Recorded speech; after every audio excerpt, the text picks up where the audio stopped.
মরণ পাখি যেদিন এসে করবে ডাকাডাকি, থেমে যাবে জীবন তোমার, বন্ধ হবে আখি। আরে মন,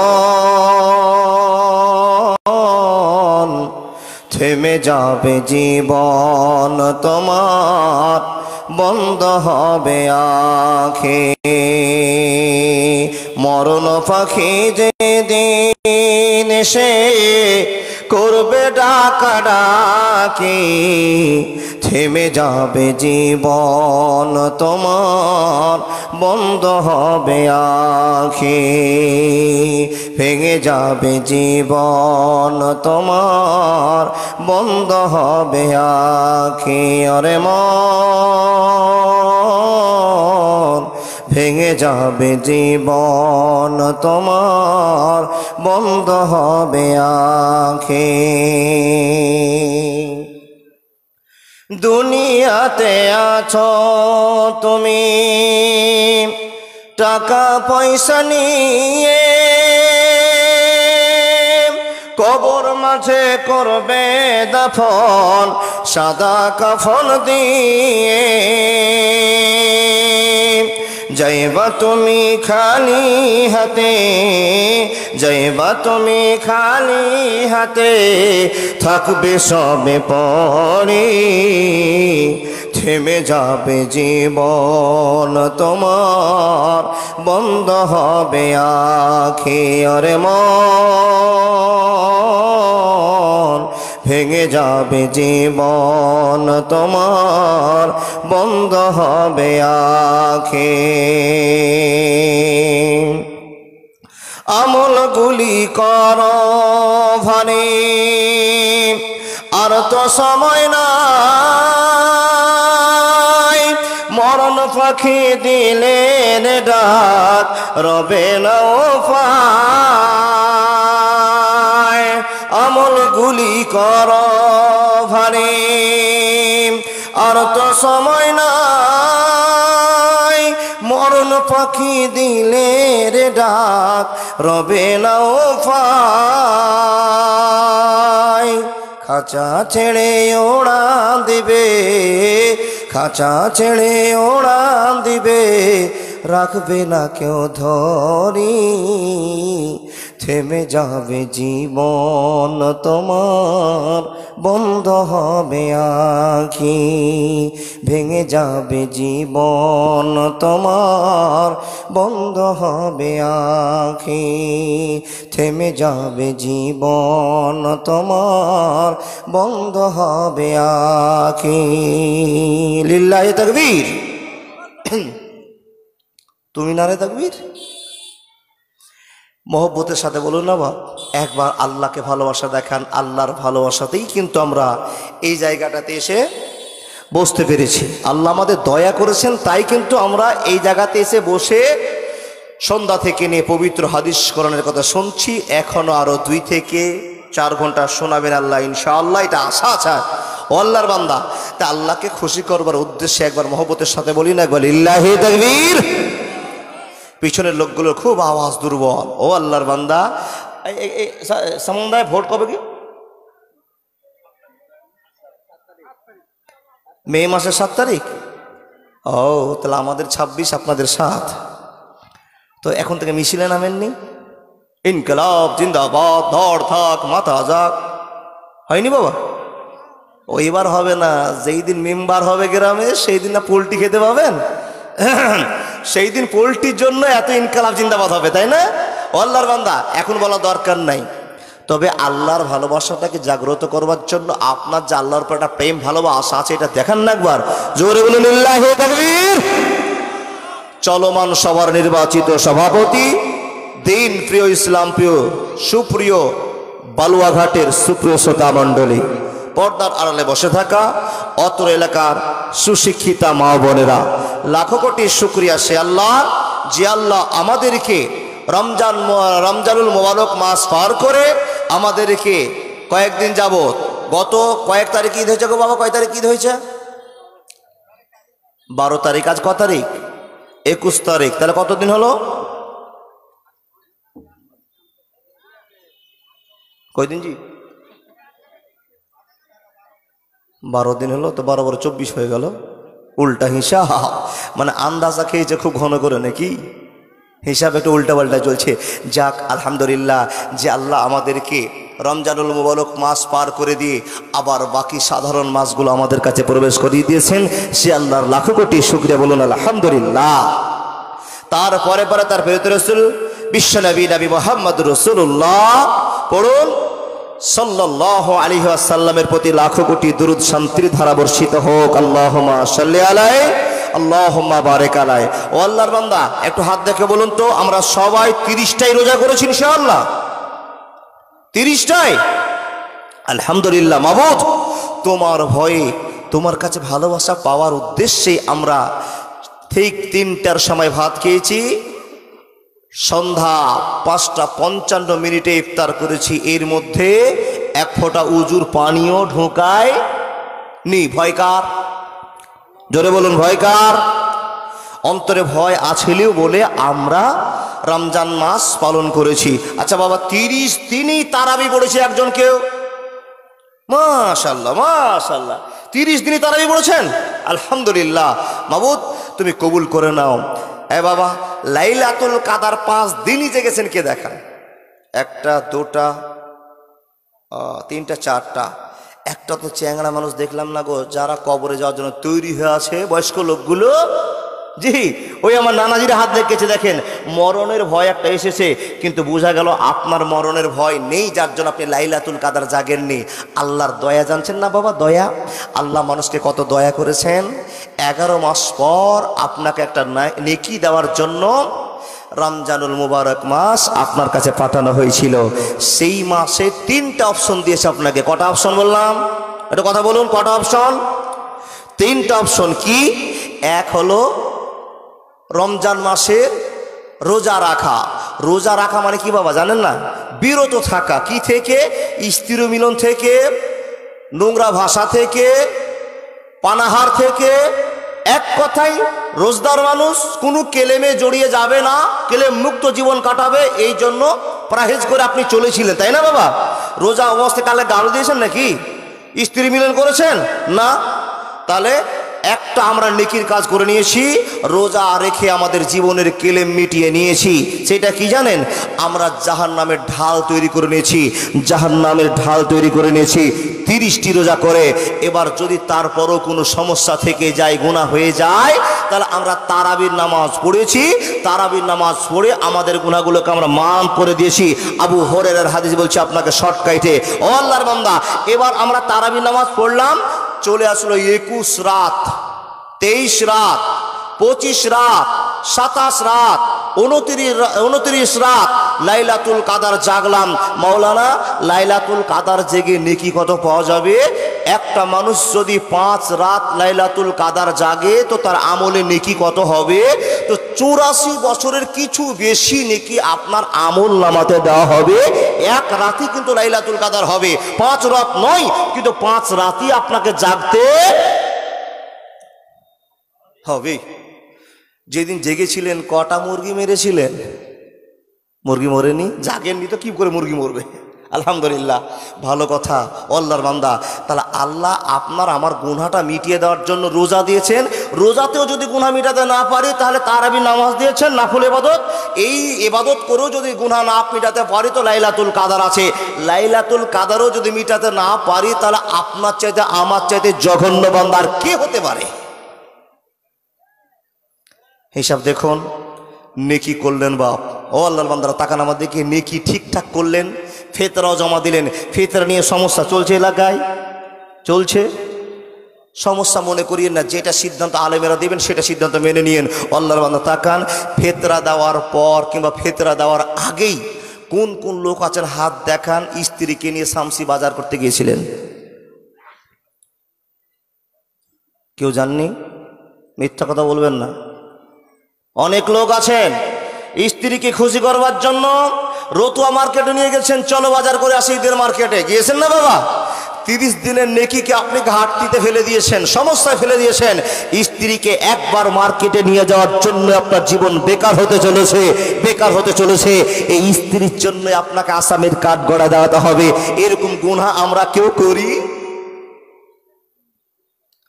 সামন্দা সমস্যা লাগছে গো, নিয়ে গেছিল মনে হয়। ও আল্লাহর বান্দা, মনে করুন আল্লাহকে খুশি করার জন্য ইবাদত করেছেন, এমন একটা ভুল করলেন লাস্ট পর্যায়ে স্ত্রীকে নিয়ে গিয়ে জীবনটাকে কেলেমে ভর্তি করে দিলেন। ও আল্লাহর বান্দা, এখানে বুঝে নিতে হবে আল্লাহর ভয় থাকলে আপনি স্ত্রীকে পিছন দিকে উঠিয়ে নিয়ে রতুয়া বাজার করতে যেতেন না, এটাই প্রমাণ হয়। কিন্তু আপনার অন্তরে আল্লাহর ভয় নাই, যার জন্য পিছন দিকে আপনার জোয়ান বেটিকে, আপনার স্ত্রীকে উঠিয়ে নিয়ে মার্কেটিং করতে গিয়েছেন। এখানে আপনার ভয় আল্লাহ থাকলে এরকম ভুল আপনার হতো না। ও ঠিক করে বলুন তো সোনামণিরা, একবার বলুন, আমরা কি অরিজিনাল ভাবে আল্লাহকে ভয় করি? একটু হ্যাঁ না করুন। হ্যাঁ, আল্লাহকে ভয় করি। কিন্তু না, যতগুলো মানুষ বসে আছেন রং দেখানো ভয় করেন। বলবেন ভাই দাদুল, কেমন জানি কথা আপনি শুরু করলেন, আল্লাহর ভয় না থাকলে কেন জলসা শুনতে আসলাম, কেন নামাজ পড়লাম, কেন রমজান মাসে রোজা করলাম, কেন তারাবির নামাজ পড়লাম, কেন লাইলাতুল কাদার জাগলাম, কেন কোরআন তেলাওয়াত করলাম, কেন ফিতরা দিলাম? আল্লাহর ভয় আছে বলে দিয়েছি, আল্লাহর ভয় আছে বলে জলসা শুনতে এসেছি। বলুন তো ঠিক বললাম না ভুল বললাম?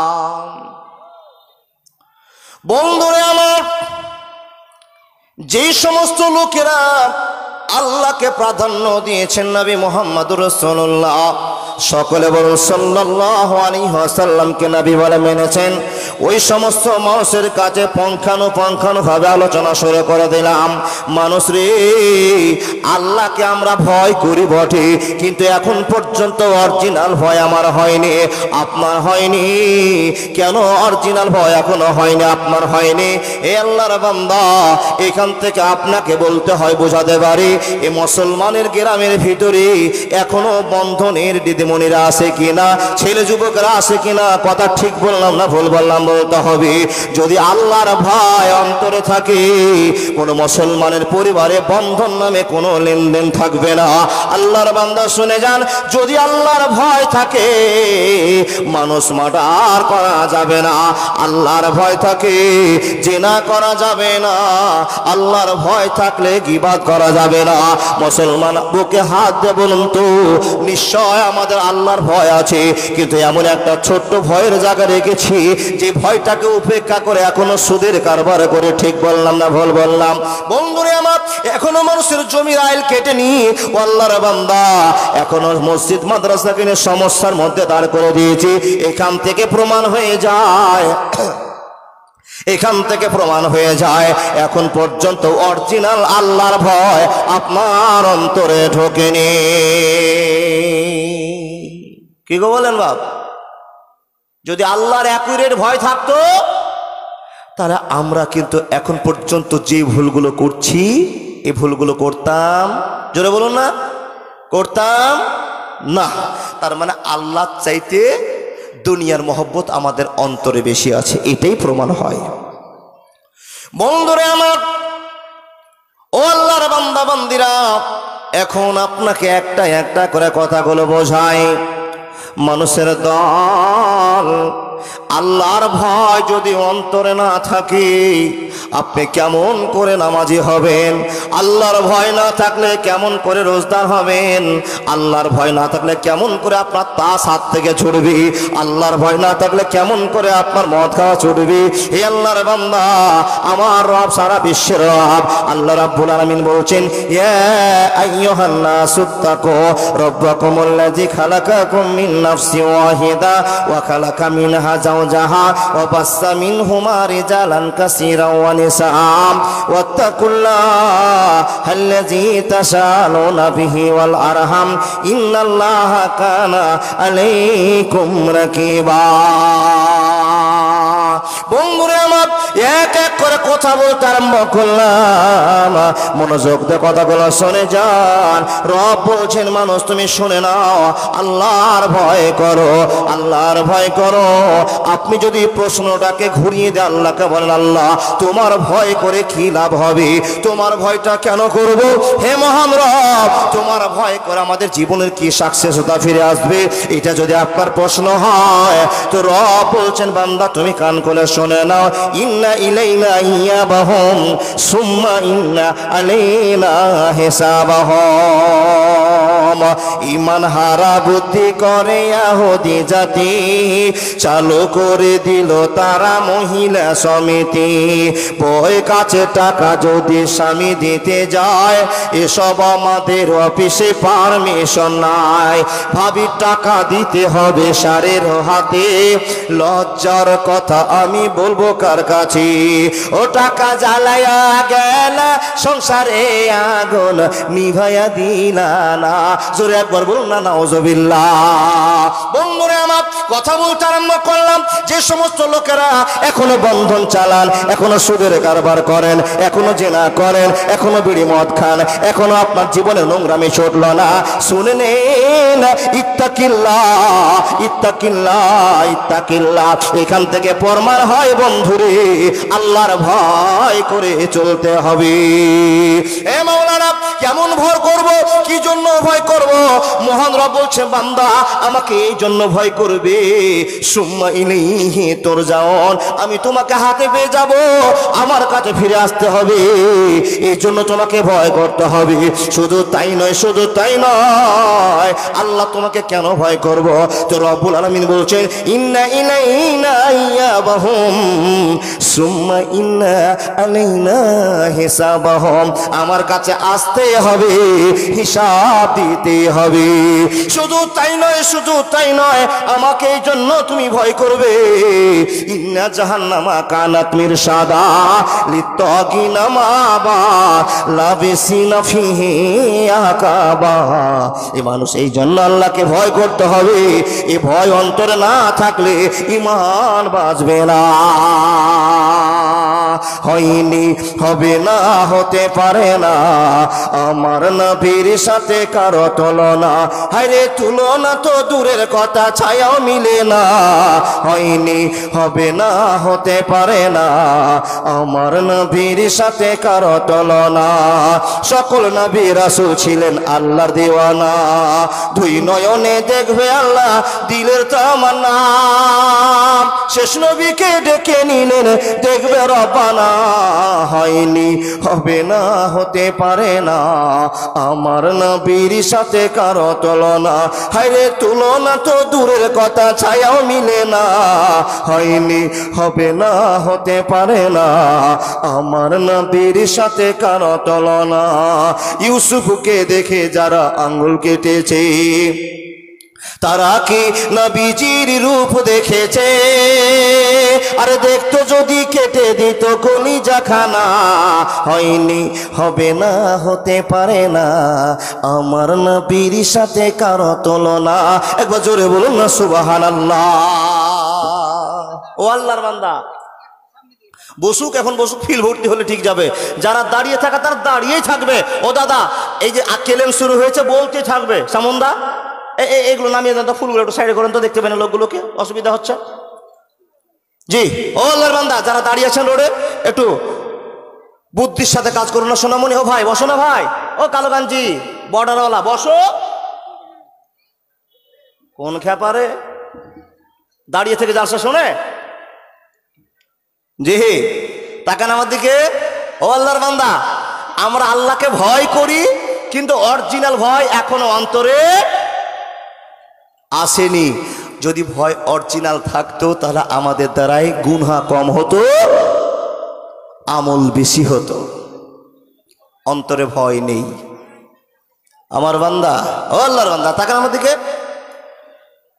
কিয়ামত হবে এটা বিশ্বাস আছে তো? হবে, কিয়ামত হবে বিশ্বাস আছে। তাহলে কিয়ামতের একদিন একটা মাঠ নির্বাচন করা হবে। মাঠটার নাম কারো জানা আছে? জানা নেই?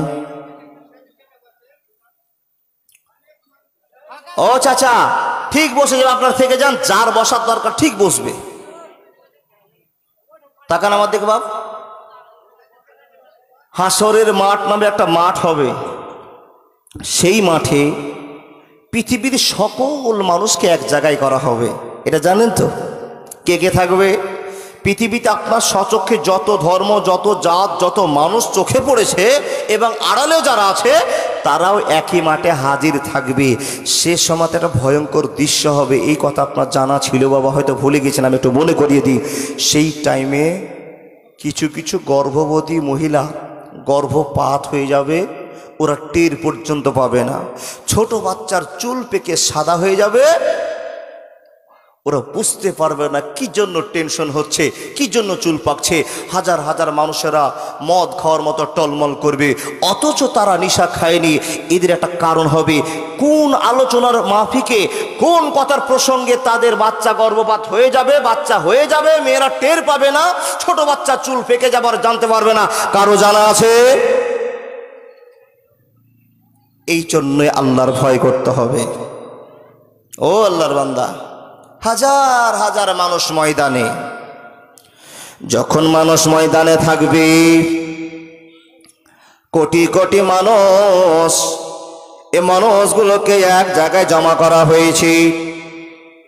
বন্ধুরে আমার, সব মানুষগুলো এক জায়গায় থই থই থই থই তারায় তারায় তারায় তারায় করতেছে। এরকম সুন্দর একটা স্টেজ থাকবে, যে স্টেজে আল্লাহর ভালোবাসার দয়া ছাড়া অন্য কেউ স্টেজে থাকতে পাবে না। বন্ধুরে আমার, স্টেজের পক্ষ থেকে একটা আলোচনা ভেসে আসবে, সংক্ষেপে বোঝার জন্য আপনাকে বলতে আরম্ভ করলাম। মানুষের দল, হাজার হাজার মানুষ থেকে একজন লোককে ডাকা হবে, যেই লোকটার নাম হলো হযরত আদম আলাইহিস সালাতু ওয়াস সালাম। কাকে ডাকা হবে? আদম। উনি কে বলতে পারবেন? একজন নবী এবং আমাদের আদি পিতা, তাই না বাপ? আচ্ছা, আদমের আগে কেউ জন্ম হয়েছে কারো জানা আছে? তাহলে আদম থেকে শুরু করে আমরা শুরু হলাম, আস্তে আস্তে আস্তে আস্তে আস্তে আস্তে ইসরাফিলের বাঁশি পর্যন্ত যত ছেলে মেয়ে জন্ম নিবে সবই আদমের বেটা এবং বেটি। বন্ধুরা আমার শুনে যান, আদমকে খবর দেওয়া হবে, এ আদম তুমি এসো। আদমকে ডাকা হবে, আদম চলে আসবে। আর আদমকে যখন ডাকা হবে, আদম আসার পর হবে, আল্লাহ কি বলছো বলো। আদম বলবেন, ও আল্লাহর বান্দা আদম, তোমাকে একটা কাজ করতে হবে। আদম নবী বলছেন, কি কাজ করতে হবে একবার বলে দাও। বলে, লাখো লাখো লোক দেখছো, এই লোকের ভিতরে যত লোক আছে এদেরকে তোমাকে জাহান্নামী বলে চিহ্নিত করা হবে। বন্ধুরা আমার, যখনই জাহান্নামী বলে চিহ্নিত করা হবে, আল্লাহর বান্দা হযরত আদম বলবে, আল্লাহ আমি কেমন করে চিনবো? বলে, আমি চিনার ব্যবস্থা করে দিব। রে আদম শুনে নাও, আমি তোমাকে আদেশ করলাম, তুমি কাজ আরম্ভ করে দাও। এই লোকগুলোর ভিতর থেকে 999 জন লোককে জাহান্নামে তুমি ফেলে দাও। বন্ধুরা আমার, যখন এই কথা বলা হবে, লাখো লাখো লোকের ভিতর থেকে, কোটি কোটি লোকের ভিতর থেকে গুনগুন আওয়াজ চালু হয়ে যাবে, 999 জন লোককে জাহান্নামে ফেলে দেওয়া হবে। অবাক হয়ে গা হলো, এ আল্লাহর বান্দা, এত লাখ লাখ লোকের ভিতরে 999 জনকে জাহান্নামে নিক্ষেপ করা হবে, মাত্র একজন লোককে জান্নাতে পাঠা হবে।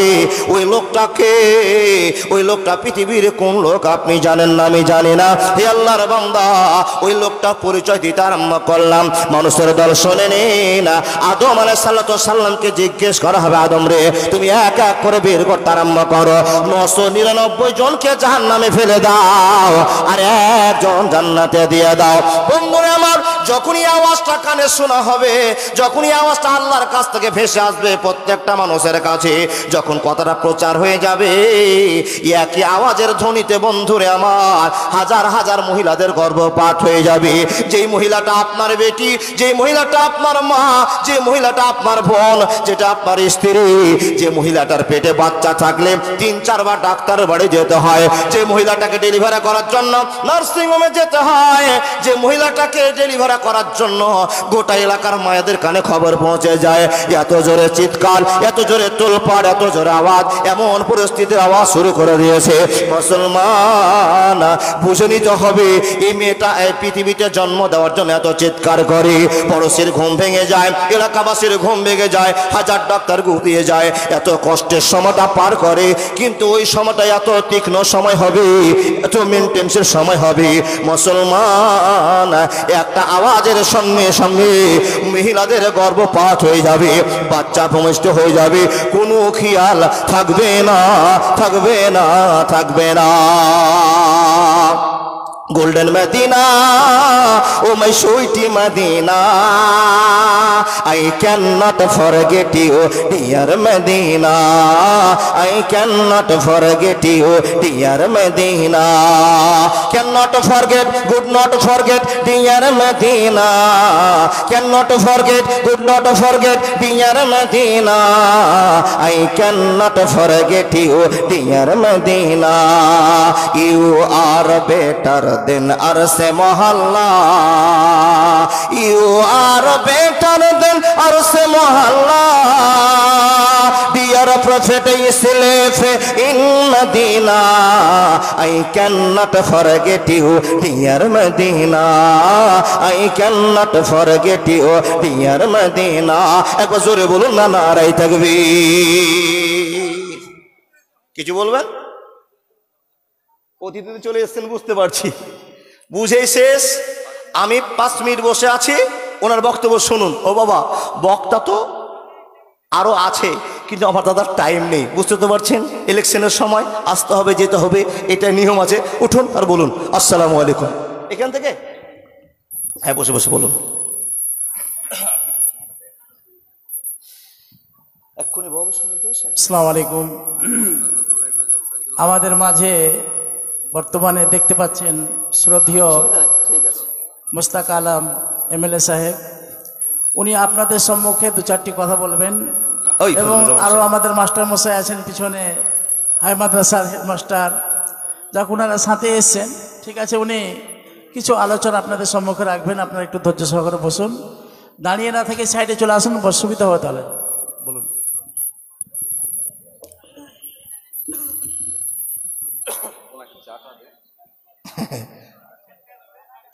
চা খেয়ে এসছি। এমএলএ সাহেব বলুন আপনি। আসসালামু আলাইকুম ওয়া রাহমাতুল্লাহি ওয়া বারাকাতুহু। Hello hello hello. নাহমাদুহু ওয়া নুসাল্লি আলা রাসূলিল কারীম, আম্মা বাদ, আউযু বিল্লাহি মিনাশ শাইতানির রাজীম, বিসমিল্লাহির রহমানির রহিম। সাউন্ড একটু কম আছে। ইকরা বিসমি রাব্বিকাল্লাযী খালাক, খালাকাল ইনসানা মিন আলাক, রব্বিস সামাওয়াতি ওয়াল আরদি ওয়া মা বাইনাহুমা ইন কুনতুম মুকিনিন। যাবতীয় প্রশংসা সে আল্লাহ তাআলার, যিনি 7 আসমান এবং জমিন এবং তার মধ্যবর্তী সব কিছুকে সৃষ্টি করেছেন। আমরা যদি এর প্রতি বিশ্বাস বা ঈমান আনতে পারি বা রাখতে পারি, আমরা এখানে সবাই যারা এসে উপস্থিত হয়েছি এবং যতজন আছে তার বাইরে অনেক বেশি আছে। সারাদিন প্রোগ্রামের পর আমাদের মহানন্দ টোলা বলে, তার মহারাজপুর, তা আমাদের এই সেক্টরে বিকেল থেকে জালসাতে লোক হয়, ওখানে দেখছি তো 3 জন বসে আছেন, বাকি আর কেউ নাই। আমি বললাম বুকে না থাকলেও আমাকে 5 মিনিট দেন, আমি বলে টলে ভাগি আর কি। তারপরে ওখানে একজন কাতলামারিতে ছেলে একটা বাইরে থেকে লেবার এসেছিল, মারা গেছিল, মানুষরা সব ছিলেন।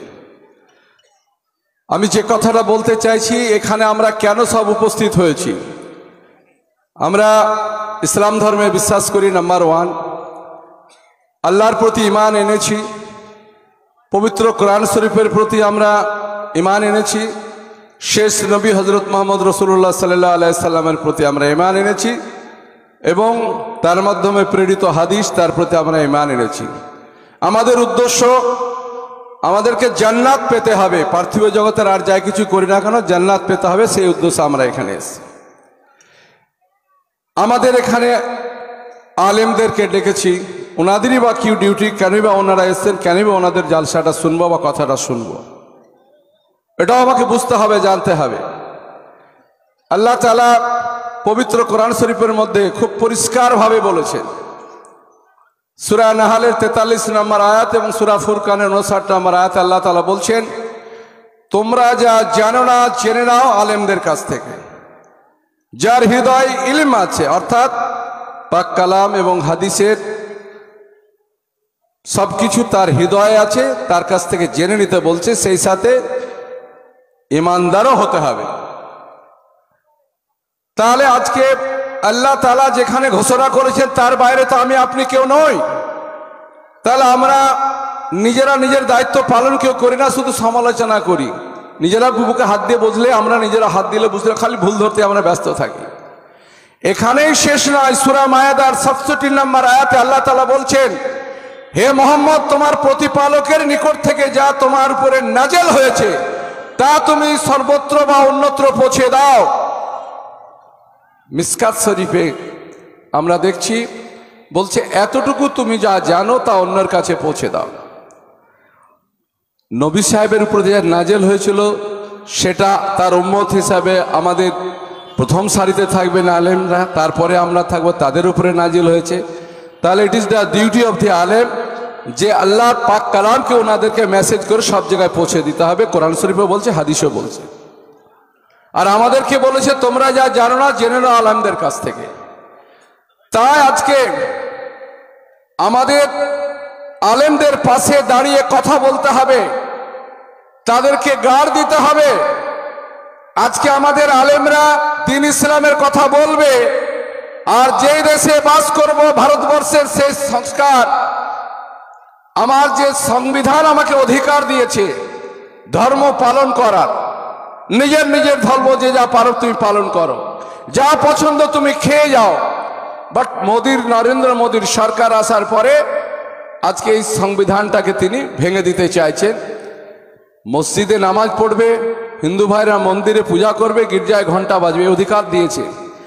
বাট দিল্লির মাটিতে যেখানে জায়গা নেই, সোনারি মসজিদ দিল্লিতে গত 8ই মার্চ আমি সেদিন দিল্লিতে নামাজ আদায় করলাম 4 বার, জুম্মার নামাজ হলে 4 বার, আমি দ্বিতীয়বার চান্স পেলাম। সিঁড়িতে লাইন দিয়ে আছি, দিল্লিতে নামাজ পড়ছে, পেছন থেকে পুলিশ লাত মারছে। ওর বাপের কোন অধিকার আছে, কোন সংবিধানের আছে বা অ্যাডমিনিস্ট্রেশনের আছে, একটা মানুষ নামাজ পড়ছে বা কোনো সনাতন ধর্মের লোক যদি পূজাই করবে ওকে লাত মারবে, অধিকার কে দিয়েছে?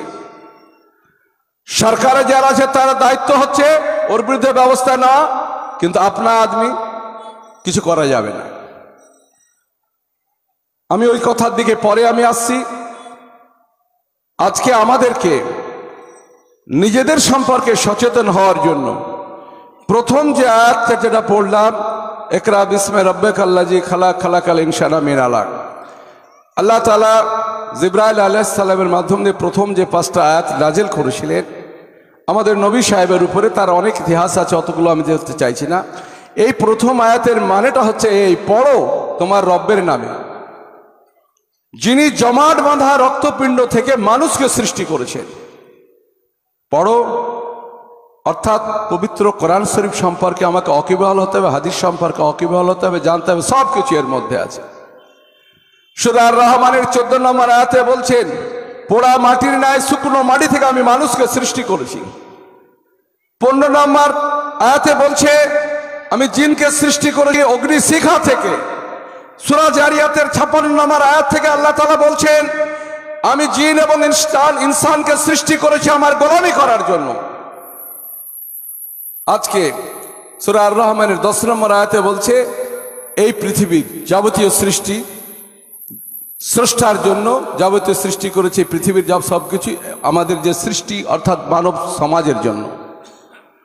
এবং সূরা ইয়াসিনের 12 নম্বর আয়াতে বলছেন, জন্ম এবং মৃত্যু এটাকে লিখে রাখে তাদের কৃতকর্মের ফল। আমরা এই পৃথিবীতে এসেছি, এই পৃথিবীতে কি ভালো করব খারাপ করব, মৃত্যুর পর আমাদের আমলনামাটা বন্ধ হয়ে যাবে। সূরা বুখারী শরীফের হাদিসে বলছে। তাই আমাদেরকে সচেতন হতে হবে, আমার জীবদ্দশায় যা করে যাব মৃত্যুর পর আমলনামা বন্ধ হয়ে যাবে, শুধু সাদকা জারিয়া চালু থাকবে। আপনার পরিবারের লোকজন যদি নামাজ রোজা আদায় করে দোয়া করে তাহলে সে সাদকা জারিয়ার প্রথম আপনি হকদার হতে পারলেন। জীবদ্দশায় থেকে মসজিদ, ঈদগাহ, কবরস্থান দান করলেন, পবিত্র কোরআন শরীফ দান করলেন, পানীয় জলের জন্য ব্যবস্থা করে গেলেন, বাচ্চাদের তালিম করার জন্য ব্যবস্থা করে গেলেন, এগুলো আপনার কাজে লাগবে। তাই আমরা আমাদের এই জীবদ্দশায় যেন আমরা সচেতন হয়ে আজকে চলি, ভালোভাবে থাকি। আল্লাহ তাআলা সূরা মুলুকের 20 নম্বর আয়াতে বলছেন, কে আছে পৃথিবীতে, কে দুনিয়াতে আছে যে তোমাদেরকে হেফাজত করবে, সৈন্য দিয়ে সব কিছু করবে আমি ছাড়া। 21 নম্বর আয়াতে বলছেন, আমি ছাড়া কে তোমাদের আছে রিজিক দান করবে। সূরা মুলুকের 30 নম্বর শেষ আয়াতে বলছেন, যে পানীয় জল পান করছো আমি যদি ভূগর্ভস্থ করে দিই, কে আছে তোমাদেরকে পানীয় জলের সরবরাহ করবে। তাই আমাদেরকে নিজেদেরকে সতর্ক হতে হবে, সব কিছু আমাদেরকে জানতে হবে। আজকে যখন এই পার্থিব জগতে আমরা হাহুতাশা করি, আল্লাহ তাআলা বলেছেন, তোমরা যখন দেখবে চতুর্দিকে অন্ধকার, পড়ো ইন্নাল্লাহ মা সাবিরিন। সূরা বাকারার 153 নম্বর আয়াত বলছেন, আমি সবুরকারীদের সাথে আছি। তার আগের আয়াতে বলছেন 152 নম্বর আয়াতে কি বলছেন, তোমরা আমায় ডাকো আমি তোমাদের ডাকে সাড়া দিব, ইমানদারির সাথে ডাকো। সূরা মুমিনের 60 নম্বর আয়াতে সে কথা বলছেন। আজকে আমাদের চতুর্দিকে যখন অত্যাচার সারা পৃথিবী জুড়ে, একটু যদি আমরা পবিত্র কোরআন শরীফের যদি আমাদের এতে যাক, আমাদের এনআরসি নিয়ে কথা হচ্ছিল বিধানসভায়, এবং আমাদের সেলিম সাহেব, সত্তার সাহেব ছিলেন, একজন বললেন, সেলিম সাহেব বললেন তো অনেক কিছু, কিন্তু আমাদেরকে সুরহার পথ তো কিছু বললেন না। তা আমি বললাম, তারপরে আমার জায়গা সময় আসলো, আমি বললাম যে দেখুন পবিত্র কোরআন শরীফের সব কিছু আছে, আমরা যদি জানি এবং বুঝি অবস্থা সেখানে রাস্তা কিন্তু বলা আছে। আমরা জানি সূরা আল ইব্রাহিমের 13 নম্বর আয়াতে খুব পরিষ্কারভাবে উল্লেখ আছে, আমাদের নবী সাহেবকে কাফেররা যখন বলছেন, হয় আমাদের ধর্মে তোমাকে দীক্ষিত হতে হবে, না তো দেশ ছেড়ে চলে যেতে হবে, আল্লাহ তাআলা ওই আয়াতের মধ্যে বলেছেন, আমি তোমাদেরকে ধ্বংস করে দেব। অন্যত্র সূরা আত-তারিকের 13, 14, 15 নম্বর আয়াতে বলছেন, ইন্নাহুম ইয়াকিদুনা কায়দা আকিদু কায়দা ফামাহিলিল কাফিরুন আমহিলহুম রুয়াইদা। হে মুহাম্মদ, তোমার বিরুদ্ধে মক্কা মহানগরীতে গভীর ষড়যন্ত্র হচ্ছে এবং এদের ষড়যন্ত্র রুখে দেওয়ার জন্য আমিও পরিকল্পনা করছি। আমাদেরকে অন্য ধর্ম সম্পর্কে জেনে রাখা ভালো। আমাদের অনেক ডিবেট হয়, সেই জায়গায় তুলে ধরা যাবে। আল্লাহ তাআলা আমাদের স্পিকার বলছে, আলম সাহেব এনআরসি এর কথা হলো আপনাদের, আমি ওরা কি বললো ওদের কথা ছেড়ে, আমি যা বলছি স্যার আমারটা রেকর্ড করতে হবে, ওদের কথা ছেড়ে দিন। আমি বললাম, দেখুন সূরা মায়েদার 32 নম্বর আয়াত আমাদের পবিত্র কোরআন শরীফে আছে, অন্যায়ভাবে কাউকে হত্যা করা সমগ্র জাতিকে হত্যা করা, আর অন্যায়কারীর হাত থেকে কাউকে রক্ষা করা সমগ্র জাতিকে রক্ষা করা। অন্যত্র সূরা আন-নিসা 93 নম্বর আয়াতে বলছে যে হত্যাকারী তার জন্য জাহান্নাম। আমাদের তাগত আছে, ক্ষমতা আছে, সব কিছু আছে, কিন্তু মানুষকে হত্যা করলে জাহান্নামে যেতে হবে। আর যে তসলিমা নাসরিন যে সূরা আত-তাওবার 5 নম্বর আয়াতের ব্যাখ্যা করে সারা বিশ্বকে আলোড়ন করলেন, এটা ভুল ব্যাখ্যা। ওখানে বলা আছে, কেউ যদি তোমায় আঘাত করতে আসে তোমাকে বুঝাও, সংযত করো, সব কিছু করো, তাতেও যদি না হয় তোমাকে রক্ষা করার দায়িত্ব তুমি প্রতিহত করো। প্রতিহত করতে গিয়ে যদি কারো প্রাণ যায় তাতে কোনো গুনাহ নেই। তারপরে আয়াতে আবার আল্লাহ তাআলা বলেছেন 6 নম্বর আয়াতে কি বলছেন, কেউ যদি তোমার কাছে সাহায্য প্রার্থনা করে, যেমন বাংলাদেশের মিলিটারিরা ইন্দিরা গান্ধীর কাছে 93,000 সেনা তারা মানে নিজের জীবন ভিক্ষা চেয়েছিলেন, কারো রক্তপাত হয়নি, অ্যারেস্ট করেছিলেন, তার কয়েক ঘন্টার মধ্যে আলোচনা সাপেক্ষে ছেড়ে দিয়েছিলেন। ওটাও কিন্তু এখান থেকে আছে। সূরা আত-তাওবার 6 নম্বর আয়াতে বলছে, যদি তোমার কাছে কেউ সাহায্য চায় তুমি তাদেরকে নিরাপদ জায়গায় সাহায্য আশ্রয় দাও, যাতে তোমার আল্লাহর তারা ইবাদত করতে পারে। আর 2-3টা কথা বলে আমি ছেড়ে দেব। আজকে আমরা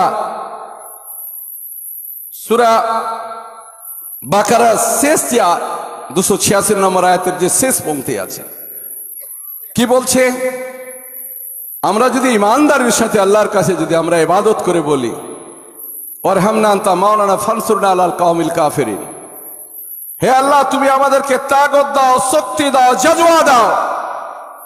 যারা আমাদের উপর আক্রমণ করছে তাদের সাথে আমরা লড়াইয়ে বিজয়ী হতে পারি। মনের চোট আমাদেরকে রাখতে হবে। আজকে আমি শেষ করতে চাইছি এই মসজিদের জালসায় নিয়ে। নিশ্চয় আমাদের দানের পয়সায় মসজিদ, মাদ্রাসা, ঈদগাহ, কবরস্থান সবগুলো নির্মিত হচ্ছে। আজকে আমাদের যখন আলেম সমাজরা এসে যখন বলে আপনারা দান করুন, তখন আমাদের মনের ধারণা, হে খোনখায় কি বলছে এগুলা, আর কি ফালতু কথা ছেড়ে দান আপনি কাউকে দিচ্ছেন না। জেনে রাখুন, পবিত্র কোরআন শরীফের সূরা বাকারা 245 আমার আয়াতটা পড়ে দেখবেন। সূরা মুজাম্মেলের 20টা আয়াত আছে, সফ আয়াতের শেষ পংক্তিটা দেখবেন কি বলছে। আল্লাহকে ঋণ দান করো উত্তম রূপে, উৎকৃষ্ট রূপে, বর্ধিত রূপে। জাহাজকে দান করবে ভবিষ্যতে উৎকৃষ্ট রূপে, বর্ধিত রূপে, তুমি রিটার্ন পাবে, অর্থাৎ ফেরত পাবে। অর্থাৎ আজকে যা দান করবেন, রোজ কিয়ামতের দিন আপনার আমলনামাটা চালু থাকবে এবং ভারী থাকবে। অর্থাৎ মৌলভী সাহেব বলল, কমিটির লোক বলল, আপনি দিলেন, তারপর মাথা চুলকালেন, গল্পটা তা নাই। আপনি দানটা আপনার নিজের আমলনামাটাকে ভারী করার জন্য দিচ্ছেন। পবিত্র কোরআন শরীফে আছে, এর উপরে তো আর কোনো কথা বলার জায়গা নেই। আমি আর কথা না বলে আপনাদেরকে বলবো, আমরা যখন ইসলাম ধর্মে বিশ্বাস করছি, তখন পবিত্র কোরআন শরীফের সাথে আমাদেরকে স্টাডি করে জানতে হবে। এর চাইতে সহজ আর কোনো কিছু নেই। এবং যারা আমরা লা ইলাহা ইল্লাল্লাহ মুহাম্মাদুর রাসূলুল্লাহ পাঠ করেছি, জান্নাত আমাদেরই জন্য, আমরা আল্লাহর কাছে দাবি করে বলবো যে আল্লাহ তাআলা, তুমি জান্নাতের জন্য তুমি আমাদেরকে অনেক রাস্তা দিয়েছো। স্টাডি করতে হবে, মানে জানতে হবে, আলেমদের কাছ থেকে শুনতে হবে, নিজেদেরকে চেষ্টা করতে হবে, আমরা পাবো ইনশাআল্লাহ। প্রার্থী হিসাবে আজকে যদি আমি 5 টাকা এখানে দান করি, ইলেকশন কমিশন বলে যে ভোটের জন্য দান করেছে, করা যাবে না। তবে কথাটা হলো, আমরা প্রত্যেকেই যেন মাথায় রাখি, যখন আমি দ্বীন ইসলামে বিশ্বাস করেছি, তখন আমাকে আমার সে রীতিনীতি মেনে আমার আমলনামাটাকে ভারী করার জন্য, না হলে প্রতিষ্ঠানগুলো থাকবে না। আমাদের পয়সায় প্রতিষ্ঠান, সরকার যখন লিটারেসি রেটে দিবে, তখন বলবে যে আমার এত পার্সেন্টেজ, কিন্তু পয়সা আপনার আর আমার। এত যে প্রাইভেট স্কুলগুলো হচ্ছে, কার পয়সায়? তাই কথা না বলে প্রত্যেককে সালাম জানিয়ে আবার শেষ করছি। আমা আলাইনা ইল্লাল বালাগ। ভালো থাকুন, সুখে থাকুন। আমাকে মাওলানা সাহেব সময় দিয়েছেন, তার জন্য কৃতজ্ঞতা জ্ঞাপন করছি। আমি মুস্তাক আলম, আমি মনে করি ইট ইজ মাই ডিউটি, আমি জালসায় গিয়ে আলেমদের যে পাশে দাঁড়ানোটা আমাদের ডিউটি। কারণ আল্লাহ তাআলা পবিত্র কোরআন শরীফে ওনাদের দরজা দিয়েছেন, সেটা আমাদেরকে মানতে হবে। শোনা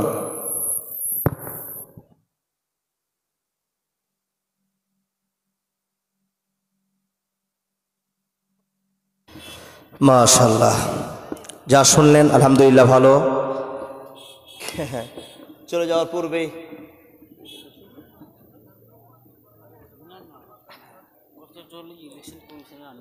আচ্ছা আচ্ছা আচ্ছা তো ব্যক্তিগতভাবে আশা তো থাকতে পারে, জি সাহসী লোকের দরকার আছে। লকডাউন হয়েছিল না বাবা? লকডাউন ক বছর হলো গো? হরিশ্চন্দ্রপুরে জালসা করছিলাম। জালসা করতে গিয়ে একটা সমস্যা হলো, জালসা হবে ভেঙে যাবে, হবে ভেঙে যাবে। উনি এসে পাশে বসে আমাকে বলছে, মৌলভী সাহেব বুকে সাহস নেই, জালসা করে যান, পিছনে আছে। এটাই বল, এটাই বল। কি বাপ, শুধু এই কথাটা কে বলে? হাই মাদ্রাসার প্রধান শিক্ষক, উনি এসেছিলেন জালসা শুনতে। শব্দুল হোসেন সাহেব, মাস্টার শব্দুল আলী সাহেব 2000 টাকা দিয়েছে, আলহামদুলিল্লাহ। আল্লাহুম্মা সাল্লি আলাইহি আল্লাহুম্মা বারিক আলাইহি। এখানে বুঝে নিতে হবে নিশ্চয় আল্লাহর ভয় আছে, না হলে এতগুলো মানুষের সঙ্গে জালসা শুনতে এসে মাস্টার মশাই 2000 টাকা দিয়ে চলে গেলেন কেন? একদিন বিপদ হবে। যদি ইহকাল আমলের দরিয়াটাকে ফিটিং না করতে পারি, সেই বিপদে পড়তে হবে। ও আল্লাহর বান্দা, আপনাদের সামনে এক বক্তা চলে গেলেন আমি বলছি, কিন্তু সামনে যে বক্তা আছে আমার শেষে আসবেন, ওনার নাম রাহুল ব্রাদার, আপনারা সবাই জানেন, উনি উপস্থিত। আছেন আপনাদের কাছে চলে আসবেন। কিন্তু বাবা একটা বক্তা দিয়ে কিন্তু জালসার টাইমটা শেষ হবে না, তাই দুজন বক্তার দরকার আছে। আমি আপনাদের যে টাইমটা সময়টা নষ্ট করছি, ইনশাআল্লাহ হাদিস কোরআন হাদিস মোতাবেক আপনাদের কাছে টাইম নিয়ে আলোচনা করব। আল্লাহ যেন আপনাদের বুঝে আমল করার তৌফিক দান করে, আল্লাহুম্মা আমিন। আমার রাহুল ভাই এসে আপনাকে যে কথাগুলো বলবেন ওই একই কোরআন হাদিসের কথা বলবেন, ওটাও শুনে যাবেন। শোনার পর শ্রোতা মণ্ডলীর কাছে এটা আবেদন, আমলে ফিটিং না করলে আল্লামাতুদ দাহারের বক্তব্য শোনাও লস হবে। আলোচনা শুনে যান, তার হাসরের মাঠ হবে তো বিশ্বাস আছে? ওই মাঠে মেয়েদের গর্ভপাত হয়ে যাবে একটা কথার হুঙ্কারে। কি কথা? আদম এই লোকগুলোর ভিতর থেকে 999 জনকে জাহান্নামে ফেলে দাও। এই কথার আওয়াজে এত টেনশন হবে, এত টেনশন হবে, গর্ভবতী মহিলার গর্ভপাত হয়ে যাবে, খবরই জানবে না। তার ভয় কত?